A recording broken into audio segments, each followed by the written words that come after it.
हम रहब नहीं राजा तोहरा संगे, तू रोज रोज सतावे लागिलो। Music by Rajesh Yadav.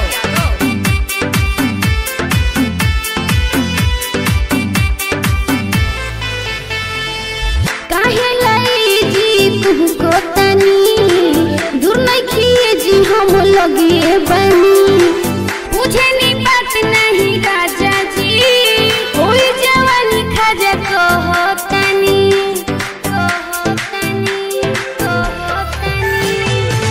काहे लाई जी तुमको तनी दूर नहीं खिए जी हम लगे बनी, बुझे नहीं बात नहीं राजा जी, कोई जवानी खाजा कहो तनी। सही बतिया पर तुम कहीं रूसे लागिलो। हम रहब नहीं राजा तोहरा संगे, तू रोज रोज सतावे लागिलो। हम रहब नहीं राजा तोहरा संगे, तू रोज रोज सतावे लागिलो।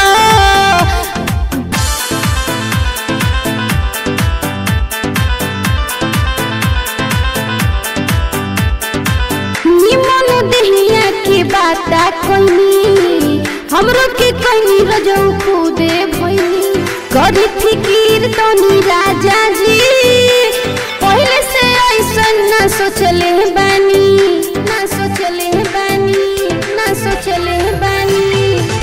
निमन देहिया की बाता कोई हमरो के कहीं रजौ खुदे भइनी, करी फिकीर तनी राजा जी, पहले से ऐसन ना सोचले बानी। राजेश दीपक खुशी में बाझल रहेला। हम रहब नहीं राजा तोहरा संगे, तू रोज रोज सतावे लागिलो। हम रहब नहीं राजा तोहरा संगे, तू रोज रोज सतावे लागिलो। एक जब मान जाना।